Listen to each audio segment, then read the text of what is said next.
Hello friend, welcome to study 18 YouTube channel. दोस्तों, study 18 के YouTube channel में आप सभी का स्वागत है। आज हम इस वीडियो में प्राचीन भारत के इतिहास में आज हम गुप्त काल के बारे में पढ़ेंगे। मैंने इसके दो पार्ट गुप्त काल के अपलोड कर दिए और आज का ये हमारा पार्ट 3 वीडियो होगा। दोस्तों, मैंने इसके पहले गुप्त काल के 2 पार्ट अपलोड कर दिए हैं। आज का ये हमारा पार्ट 3 नंबर वीडियो होगा। इसमें हम बात करेंगे गुप्त काल को स्वर्ण काल क्यों कहा जाता है। हालांकि मैंने इसके पहले जो गुप्त काल के 2 वीडियो अपलोड किए हैं उसमें मैंने आपको बताया था गुप्त काल कहाँ से आए थे, गुप्त कौन थे, गुप्तों की उत्पत्ति कैसे हुई थी। उसके बाद हमने सेकेंड नंबर पार्ट में बात किया था कि जितने भी गुप्त काल के शासक हैं तो उनके बारे में हमने जो हमारा पार्ट 2 वीडियो था उसमें हमने बात किया था।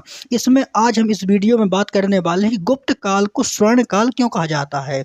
मतलब इतिहास में जो इसको बोलते हैं गुप्त काल को स्वर्ण काल कहा जाता है प्राचीन भारत का, तो ऐसा क्या था गुप्त काल में, है ना। ऐसी कौन कौन सी घटनाएं हुई थी, क्या हुआ था कि इसके कारण इतिहासकार गुप्त काल को स्वर्ण काल कहते हैं। इसके बारे में आज हम जानेंगे कि अगर क्या वजह थी, कौन कौन सी घटनाएं हुई थी, कैसा विकास हुआ था कि जिसके कारण गुप्त काल को स्वर्ण काल कहा जाता है। तो आइए दोस्तों, आप हमारे चैनल स्टडी 18 को सब्सक्राइब कर लीजिए, बेल आइकन को प्रेस कर लीजिए, क्योंकि यहाँ पर आपको कंप्लीट इंडियन हिस्ट्री मिलने वाली है। आइए आज का वीडियो शुरू करते हैं। अगर हम बात करें दोस्तों गुप्त काल की, तो गुप्त काल को स्वर्ण काल भी कहा जाता है। अगर गुप्त काल को स्वर्ण काल कहा जाता है तो ये स्वर्ण काल कहने के पीछे कौन कौन से तर्क हो सकते हैं। यहाँ पर हम बात करेंगे धर्म की, कि गुप्तकालीन धर्म कैसा था, यहाँ पर कला कैसी थी, कला में मंदिर निर्माण की शैली कैसी थी, भवन निर्माण की शैली कैसी थी, यहाँ का साहित्य कैसा था, शिक्षा कैसी थी, विज्ञान कैसा था और तकनीक कैसी थी। मतलब कि इन्हीं आधारों के माध्यम से गुप्त काल को स्वर्ण काल कहा जाता है। मैं अगर आपसे पूछूं कि स्वर्ण काल क्या होता है, आप एक अच्छा युग किसे मानेंगे। जब आपके क्षेत्र में धर्म का विकास होगा, कला का विकास होगा, साहित्य का विकास होगा, शिक्षा का विकास होगा, डेवलपमेंट होगा और एक प्रकार से हर क्षेत्र में चहुमुखी विकास होगा, उसी काल को स्वर्ण काल कहा जाता है। जैसे दोस्तों, किसी भी शासन का जो स्वर्ण काल होता है ना, वो एक प्रकार से पॉजिटिव चीज़ों को दर्शाता है कि वहाँ पर पॉजिटिव घटनाएं कौन कौन सी होती हैं। इस बात को दर्शाता है कि उस काल में जो भी घटनाएं हुई हैं वो वहाँ पर स्वर्ण काल के कहने लायक हैं। तो यहाँ पर जब भी धर्म का विकास हुआ, कला का विकास हुआ, साहित्य का विकास हुआ, शिक्षा का विकास हुआ, विज्ञान का विकास हुआ, तकनीक का विकास हुआ, इनके बारे में अभी हम डीपली से पढ़ेंगे कि यहाँ पर कैसे इन सब चीज़ों का विकास हुआ और विकास के साथ साथ कैसे यहाँ पर एक प्रकार से साहित्य घटनाएं हुई, विज्ञान का विकास हुआ, तकनीकी का विकास हुआ। इसके बारे में अभी हम पढ़ेंगे दोस्तों। तो यहाँ पर बात करें अगर हम धर्म की, कि अगर धर्म यहाँ का कैसा था, मतलब कि हम कैसे कह सकते हैं कि गुप्त काल स्वर्ण काल है। तो अगर सब पक्ष मजबूत हो ना, सभी पक्ष अगर मजबूत है तब हैं तभी बोल सकते हैं कि वहाँ पर एक प्रकार से स्वर्ण काल की घटनाएं वहाँ पर हुई थी। अगर यहाँ पर धर्म की बात करें तो गुप्त काल में और धर्म का चहुमुखी विकास हुआ था और गुप्तकालीन शासक हिंदू धर्म के अनुयायी थे। मतलब कि जो भी गुप्तकालीन के शासक थे वो हिंदू धर्म के अनुयायी थे। यहाँ पर वैष्णव धर्म को माना है इन्होंने। अगर ये हिंदू धर्म के अनुयायी थे तो क्या ये अन्य धर्मों के विरोधी थे। अगर ये हिंदू धर्म के अनुयायी थे तो क्या ये अन्य धर्मों के विरोधी नहीं। अगर ये अन्य धर्मों के विरोधी होते तो हम गुप्त काल को स्वर्ण काल कभी नहीं कहते, क्योंकि यहाँ के जो शासक थे वो सहिष्णु थे। दोस्तों, सहिष्णु का मतलब होता है ये सभी धर्मों को मानने वाले थे। एक प्रकार से यहाँ पर हिंदू धर्म को भी आश्रय मिला था, बौद्ध धर्म का विकास हुआ था और उसके साथ साथ यहाँ पर जैन धर्म का भी विकास हुआ था। हाँ, मतलब कि गुप्त काल में दोस्तों हिंदू धर्म का भी विकास होता है, बौद्ध धर्म का भी विकास होता है और जैन धर्म का भी विकास होता है। उस टाइम पर जितने भी प्राचीन धर्म चल रहे थे सभी धर्मों के लिए यहाँ के शासकों ने काम किया है, इसीलिए हम गुप्त काल को स्वर्ण काल बोलते हैं। ये पहला दोस्तों कारण हो सकता है। इसके बाद हम यहाँ पर बात करते हैं कि जो भी हिंदू धर्म है ना, तो हिंदू धर्म और उस टाइम पर वैष्णव और शैव धर्म था। मतलब कि यहाँ पर वैष्णव धर्म और शैव धर्म के रूप में हिंदू धर्म कार्य कर रहा था। इसकी 2 शाखाएं थी। और यहाँ पर अगर हम बात करें कि वैष्णव जो धर्म था उसमें अवतारवाद को दिखाया गया है। अब ये अवतारवाद का मतलब क्या होता है? इसमें दोस्तों विष्णु के 10 अवतारों के बारे में बताया गया है और जो भी विष्णु के 10 अवतार थे उसमें इसका मत्स्य अवतार, कुर्मु अवतार, वराह अवतार, नरसिंह अवतार, वामन अवतार, परशुराम अवतार, राम अवतार, कृष्ण अवतार, बुद्ध अवतार और कल्कि अवतार। मतलब कि अगर हम गुप्त काल की बात करें तो गुप्त काल में सबसे ज़्यादा अवतारवाद को अपनाया गया। जितने गुप्तकालीन शासक हुए थे उन्होंने वैष्णव धर्म को अपनाया है। वैष्णव धर्म का दोस्तों मतलब ये है कि यहाँ पर एक प्रकार से और भगवान विष्णु के लिए यहाँ पर अनेक मंदिरों का निर्माण किया गया और यहाँ पर मंदिरों के साथ साथ उनका विकास किया गया। और जो भी यहाँ पर शैव धर्म होता है तो शैव धर्म का दोस्तों मतलब क्या होता है? तो यहाँ पर जब यहाँ पर शैव धर्म का उत्थान होता है तो शैव धर्म में यहाँ पर पाशुपत जो संप्रदाय होता है उसका उत्थान होता है और कपालिक संप्रदाय का उत्थान होता है और कालामुख संप्रदाय का उत्थान होता है। मतलब कि जब भी शैव धर्म के बारे में पढ़ते तो यहाँ पर एक प्रकार से वैष्णव धर्म का भी विकास हुआ और शैव धर्म का भी विकास हुआ। उसके बाद बात करते बौद्ध धर्म की, तो उस टाइम पर जब बौद्ध धर्म का विकास होता है तो उस टाइम पर मथुरा, कौशाम्बी और जो सारनाथ होते हैं ये बौद्ध धर्म के केंद्र बन जाते हैं और इस टाइम पर बौद्ध विहारों का निर्माण हुआ, स्तूपों का निर्माण हुआ और चैत्यों का निर्माण हुआ। एक प्रकार से यहाँ पर बौद्ध धर्म को संरक्षण प्राप्त हुआ था, उसका विकास हुआ था। उसके बाद बात करते जैन धर्म की, तो जैन धर्म के टाइम पर जब वहाँ पर गुप्तकालीन जो शासक होते हैं तो उन्होंने बल्लभी और मथुरा स्थान होते हैं वो जैन धर्म के प्रमुख केंद्र बन जाते हैं। यहाँ पर एक प्रकार से जो भी जैन धर्म दो भागों में बट जाता है, श्वेतांबर और दिगंबर में, तो वहाँ पर जो श्वेतांबर शाखा होती है और दिगंबर शाखा होती है उसका भी यहाँ पर विकास होता है। तो एक प्रकार से दोस्तों हम कह सकते हैं कि गुप्त काल वही काल है कि जहाँ पर सभी धर्मों को समान रूप से संरक्षण मिला हुआ था। यहाँ पर एक प्रकार से जितने भी गुप्त काल के राजा हुए हैं वो दोस्तों धार्मिक सहिष्णु थे, मतलब कि उन्होंने सभी धर्मों का विकास किया है और सभी धर्मों का विकास के साथ साथ यहाँ पर जैन, बौद्ध और हिंदू धर्म का यहाँ पर चहुमुखी विकास हुआ है। इसके बाद दोस्तों हम बात करते कला के क्षेत्र में कि कला के क्षेत्र में बौद्धकालीन शासकों ने कि कला के क्षेत्र में गुप्तकालीन शासकों ने किस प्रकार से विकास किया। बाद हम बात करते कला के क्षेत्र में कि कला के क्षेत्र में हम किस प्रकार से गुप्त काल को स्वर्ण काल कह सकते हैं। आइए हम इसके बारे में जानते हैं। अगर हम बात करें कला की तो दोस्तों कला का मतलब होता है एक प्रकार से स्थापत्य कला, मूर्ति कला, है ना, जहाँ पर भवनों का निर्माण हो, सिक्कों का निर्माण हो, मंदिरों का निर्माण हो, मूर्तियों का निर्माण हो, उसको कला बोलते हैं। तो यहाँ पर कला के क्षेत्र में सबसे अधिक जो विकास हुआ है वो गुप्त काल में हुआ है और यहीं पर मंदिर निर्माण हुए हैं, मूर्तियों का निर्माण हुआ है और भवनों का निर्माण हुआ है और यहाँ पर स्थापत्य कला का विकास हुआ है, मूर्ति कला का विकास हुआ है और चित्रकला का विकास हुआ है। अगर हम बात करें मंदिर निर्माण की तो सबसे जो फेमस है ना दोस्तों वो गुप्त काल मंदिर निर्माण के लिए फेमस है। मतलब गुप्तकालीन मंदिर बहुत अच्छे थे। ये एक प्रकार से दोस्तों उस टाइम के जितने मंदिर मिले हैं ना वो एक प्रकार से प्राचीन सभ्यता को प्रदर्शित करते हैं। अगर हम मंदिर निर्माण की बात करें तो मंदिर निर्माण में सबसे अधिक जो मंदिर मिले वो विष्णु भगवान के मिले हैं। मतलब कि वैष्णव धर्म के अनुयायी थे, तो वैष्णव धर्म के अनुयायी होने के कारण जो गुप्तकालीन मंदिर थे वो सबसे ज़्यादा विष्णु भगवान को यहाँ पर टारगेट किया गया है। उन्हीं की यहाँ पर प्रतिमाएँ मिलती हैं, गुफाओं में प्रतिमाएँ मिलती हैं और एक प्रकार से यहाँ पर मंदिर निर्माण का अनूठा साक्ष्य मिला हुआ है। और यहाँ पर दोस्तों अगर हम बात करें तो सबसे पहला जो मंदिर मिलता है उसका नाम है दशावतार मंदिर। ये झांसी के देवगढ़ में है और तिगवा का विष्णु मंदिर ये मध्य प्रदेश के और जबलपुर में है और लक्ष्मण मंदिर ये सिरपुर में है और ये पहला ऐसा मंदिर है जिसको ईंटों से बनाया गया है।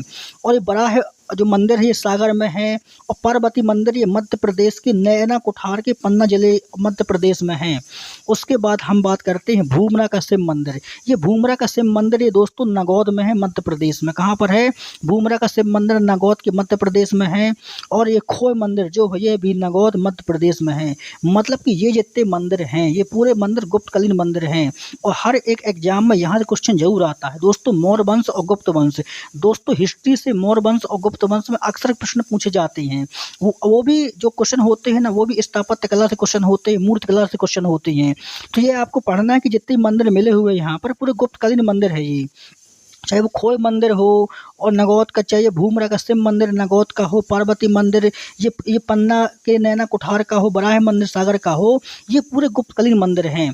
उसके बाद हम यहाँ पर बात करते हैं और गुप्त काल की कि गुप्त काल में जो भी दशावतार मंदिर मिला हुआ है, गुप्त काल में जो भी यहाँ पर दशावतार मंदिर होता है, ये ऐसा पहला मंदिर होता है जो पंचायन शैली में बनाया गया है। को आप यहाँ पर याद रखना कि गुप्त काल का पहला मंदिर होता है दशावतार मंदिर, जिसको पंचायन शैली में बनाया गया है। अब ये दोस्तों पंचायन शैली का मतलब होता है कि इसके छत के ऊपर शिखर का निर्माण किया गया। किसका निर्माण किया गया है? इसके छत के ऊपर शिखर का निर्माण किया गया है और यहाँ पर विष्णु भगवान को नागशैया पर विश्राम करते हुए दिखाया गया है। और यह जो मंदिर है ये 12 मीटर इसका शिखर है वो 12 मीटर ऊंचा है। मतलब मंदिर का शिखर है वो मंदिर का शिखर 12 मीटर ऊंचा है और ये ऐसा पहला मंदिर है कि जिसको यहाँ पर शिखर का निर्माण किया गया है। अब जो गुप्त काल के मंदिर मिले हैं वो दो टाइप से मिले हैं। एक मिले हैं दोस्तों शिखर वाले मंदिर, ऐसे वाले मंदिर मिले हैं मतलब जिनमें शिखर होता है, और दूसरे मिले हैं जिनमें शिखर नहीं, केवल छत भर है। ऐसे वाले मंदिर की एक कमरा बना दिया, उसके ऊपर छत बना दिया, मतलब उसमें शिखर नहीं है। तो जो शिखर वाले मंदिर है वो भूमरा का शिव मंदिर जो नगौद में है, ये शिखर वाला मंदिर है। और जो पार्वती मंदिर है नैना कुठार पन्ना में, वो भी शिखर वाला मंदिर है। तो गुप्त काल में दो टाइप के मंदिर मिले हैं, एक मिले शिखर वाले मंदिर और दूसरे मिले छत वाले मंदिर।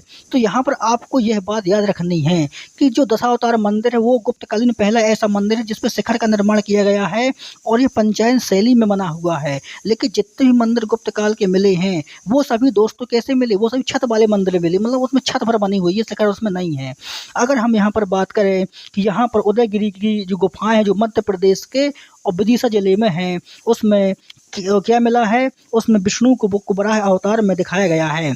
इसके बाद हम दोस्तों बात करते गुफाओं के बारे में। जो भी गुप्तकालीन गुफाएं मिली हैं उसके बारे में अब हम इसके बाद बात करते हैं। तो इसके बाद हम बात करते हैं स्थापत्य कला के बारे में, और अब हम स्थापत्य कला में पढ़ेंगे गुफाओं के बारे में। अभी हमने पढ़ा मंदिरों के बारे में कि मंदिर कैसे मिले हैं, गुप्तकालीन कौन कौन से मंदिर थे, उनका निर्माण कैसे हुआ, कौन कौन से भगवान के मिले हैं, कैसा उनमें चित्रण है। अब हम बात करेंगे गुप्तकालीन गुफाओं के बारे में कि गुप्तकालीन जो गुफाएं हैं वो कहाँ कहाँ पर मिली हैं, इसके बारे में अब हम बात करते हैं। अगर हम बात करें उदयगिरी की गुफाएं, बाग की गुफाएं, एलोरा की गुफाएं और अजंता की गुफाएं, तो इन चारों गुफाओं का जो संबंध है वो इन चारों गुफाओं का जो संबंध है वो गुप्त काल से है। चाहे वो उदयगिरी की गुफाएं हों, चाहे बाग की गुफाएं हों, चाहे एलोरा की गुफाएं हों, चाहे अजंता की गुफाएं हैं, इन चारों गुफाओं का संबंध जो है वो गुप्त काल से है। दोस्तों अगर हम बात करें यहाँ पर उदयगिरी की गुफाओं की, तो जो उदयगिरी की गुफाएं हैं ये मध्य प्रदेश के विदिशा जिले में हैं और यहाँ पर विष्णु की बराह अवतार मूर्ति मिली है जो गुप्तकालीन है। तो उदयगिरी की गुफाएं कहाँ पर हैं? तो उदयगिरी की गुफाएं मध्य प्रदेश की विदिशा जिले में हैं और यहाँ पर विष्णु की बराह अवतार मूर्ति मिली है। और अगर हम बाग की गुफाओं की बात करें तो जो बाग की गुफाएं हैं ये मध्य प्रदेश के धार जिले में हैं और यहाँ पर बुद्ध के जीवन की घटनाओं के बारे में बताया गया है। मतलब कि दोस्तों देखिए आप, हिंदू धर्म की शासकों के होते हुए भी यहाँ पर बौद्ध धर्म को संरक्षण मिला है, जैन धर्म को संरक्षण मिला है। एक प्रकार से बुद्ध की जीवन की घटनाओं को बताया गया है, एक प्रकार से भगवान बुद्ध के जीवन चरित्र को बताया गया है। तो यही कारण है कि गुप्त काल को स्वर्ण काल कहने के लिए हम एक प्रकार से इतिहास में सच प्रकट कर रहे हैं। इसके बाद हम बात करें अगर एलोरा की गुफाओं की, तो जो भी एलोरा की गुफाएं हैं ये महाराष्ट्र में हैं और यहाँ पर चित्रकारी का उत्कृष्ट स्वरूप मिला हुआ है। एलोरा की गुफाओं में चित्रकारी का जो एक प्रकार से नमूना मिला हुआ है। इसके बाद हम बात करें अगर अजंता की गुफाओं की, तो ये महाराष्ट्र में है। कहाँ पर? अजंता की गुफाएं दोस्तों महाराष्ट्र के औरंगाबाद जिले में हैं और यहाँ पर बुद्ध के जीवन की घटनाओं को बताया गया है और यहाँ पर चित्रकारी भी मिली हुई है। तो ये दोस्तों क्या है? ये गुप्तकालीन गुफाएं हैं कि जहाँ पर हम गुप्त काल की स्थापत्य कला का एक प्रकार से नमूना देख सकते हैं। इसके बाद हम बात करते हैं गुप्तकालीन शिक्षा के बारे में कि गुप्तकालीन शिक्षा कैसी थी, साहित्य कैसा था, और कौन कौन से कवि थे, कौन कौन से लेखक थे, कौन कौन सी शिक्षा का विकास हुआ है, इसके बारे में बात करते हैं। तो शिक्षा और साहित्य की अगर हम बात करें कि अगर हम शिक्षा और साहित्य की बात करें तो इस चीज़ में भी आप गुप्त काल को पीछे नहीं कर सकते हैं, क्योंकि यहाँ पर शिक्षा और साहित्य का बहुत विकास हुआ है। इसी कारण हम दोस्तों शिक्षा और साहित्य के मामले में भी हम गुप्त काल को एक प्रकार से स्वर्ण काल कह सकते हैं। अगर हम यहाँ पर शिक्षा और साहित्य की बात करें तो गुप्त काल में शिक्षा और साहित्य का विकास हुआ है। अगर यहाँ पर शिक्षा और साहित्य का विकास हुआ है तो यहाँ पर शिक्षा और साहित्य का किस प्रकार से विकास हुआ है? अगर हम यहाँ पर शिक्षा की बात करें और साहित्य साहित्य की बात करें, अगर हम यहाँ पर शिक्षा की बात करें तो यहाँ पर 24 भाषाओं में शिक्षा दी जाती थी। आज आप दोस्तों 2 भाषाओं को नहीं पढ़ पा रही हैं और उस टाइम पर 24 भाषाओं में शिक्षा दी जाती थी। और पाटलिपुत्र, वल्लभी, उज्जैनी, काशी और मथुरा, ये जो शहर है ना, ये उस टाइम की शिक्षा के केंद्र थे। ये गुप्तकालीन शहर हैं जो उस टाइम पर शिक्षा के केंद्र थे। यहाँ पर एक प्रकार से शिक्षा दी जाती थी। कहाँ-कहाँ पर? चाहे वो पाटलिपुत्र हो, चाहे वल्लभी हो, उज्जैनी हो, काशी हो, मथुरा हो, यहाँ पर शिक्षा दी जाती थी। ये एक प्रकार से शिक्षा के केंद्र हैं ये। इसके बाद हम बात करते हैं कि इस टाइम पर जो नालंदा विश्वविद्यालय था, वो एक प्रकार से शिक्षा का केंद्र था, जिसको किसने बनवाया था? तो यहाँ पर हमने बात किया था कि जो भी नालंदा विश्वविद्यालय उसको कुमार गुप्त ने बनवाया था और ये एक प्रकार से बौद्ध धर्म की शिक्षा का केंद्र था। इसमें सभी धर्मों की शिक्षा दी जाती थी और यहाँ पर जो शिक्षा थी वो संस्कृत भाषा में दी जाती थी और उसी भाषा में शिक्षा और साहित्य का यहाँ पर विकास हुआ था।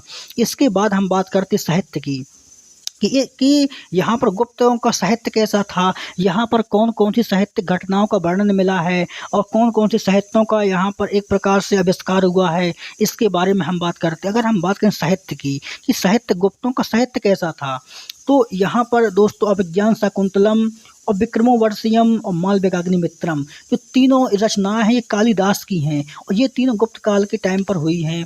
एक प्रकार से यहाँ पर बात करते मुद्रा राक्षस और देवीचंद्र गुप्तम, ये दोनों विशाखदत्त की हैं और ये भी गुप्त काल में ही हुई हैं। उसके बाद कामसूत्र वात्सायन का है और यहाँ पर वासदत्ता भास की है और नारद स्मृति अमर सिंह की है, पंचतंत्र विष्णु शर्मा की है और यहाँ पर बृहत संहिता बराह मेहर की है और न्याय अवतार यहाँ पर सिद्धसेन की है। तो जितनी भी यहाँ पर साहित्यिक रचनाएं हैं ये पूरी गुप्त काल की हैं और इसी गुप्त काल के टाइम पर साहित्यिकों का विकास हुआ है। आप दोस्तों यहाँ पर देख सकते हैं, क्यों ना हम गुप्त काल को स्वर्ण काल कहें। देखिए ना, चाहे शिक्षा का क्षेत्र हो, चाहे कला का क्षेत्र हो, चाहे स्थापत्य कला का क्षेत्र हो, मतलब किसी भी क्षेत्र में आप यहाँ पर गुप्त काल को पीछे नहीं कर सकते हैं, चाहे वो कोई सा भी क्षेत्र हो। इसके बाद हम दोस्तों बात करेंगे विज्ञान और तकनीकी का क्षेत्र, साइंस एंड टेक्नोलॉजी। देखते हैं कि गुप्त काल की साइंस एंड टेक्नोलॉजी कैसी थी, इसके बारे में अब हम बात करते हैं।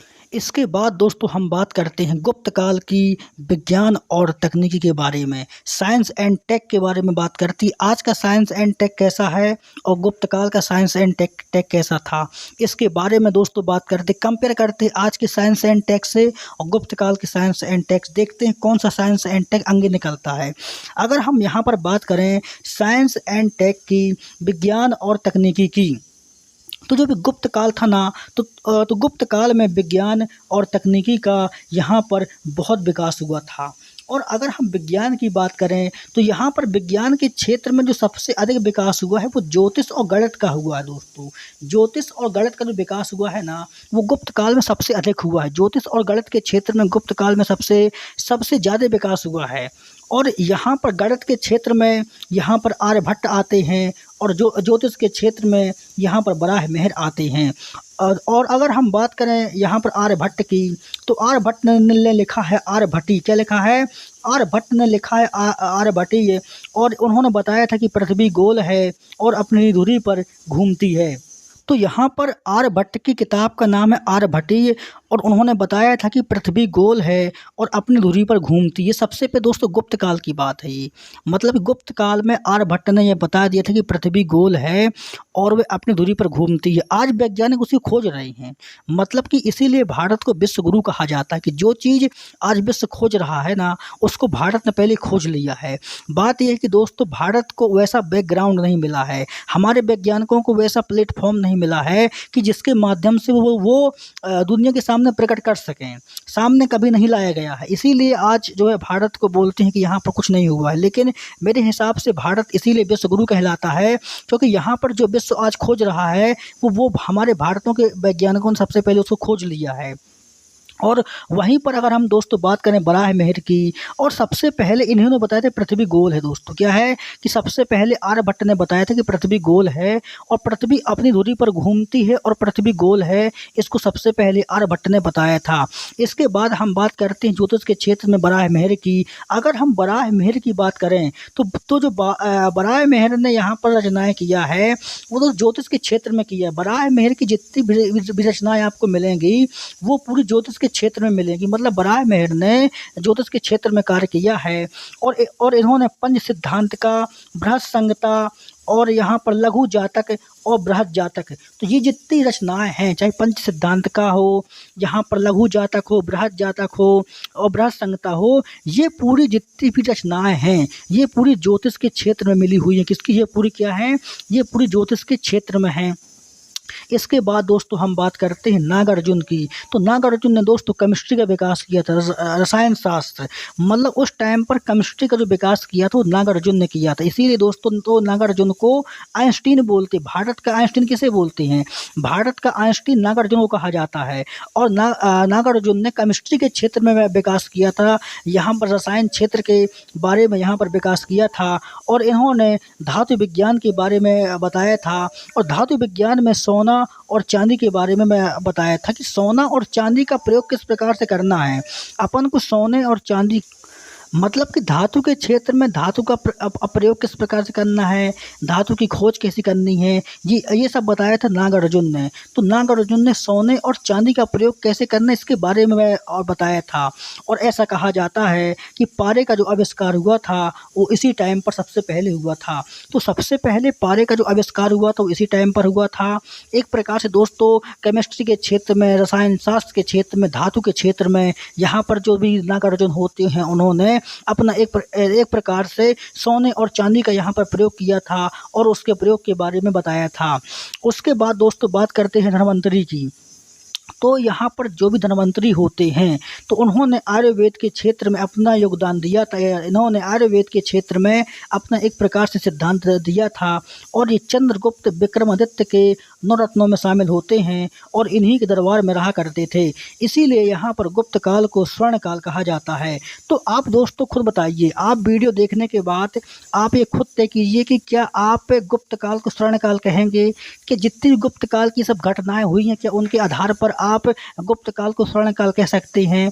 आप ये दोस्तों कमेंट में जरूर बताइएगा कि गुप्त काल में जो विकास हुआ, चाहे शिक्षा के क्षेत्र में हो, साहित्य के क्षेत्र में हो, यहाँ पर साइंस एंड टेक के क्षेत्र में हो, मंदिर के क्षेत्र में हो, मूर्ति के क्षेत्र में हो, तो क्या यहाँ पर हम गुप्त काल को स्वर्ण काल कह सकते हैं? दोस्तों हम इसके अगले वीडियो में गुप्त काल की जो प्रशासनिक व्यवस्था है उसके बारे में आपसे बातचीत करेंगे। तो दोस्तों आप हमारे चैनल को सब्सक्राइब कर लीजिए, बेल आइकन को प्रेस कर लीजिए। मिलते हैं अगले वीडियो में, जब तक के लिए आप सभी का धन्यवाद।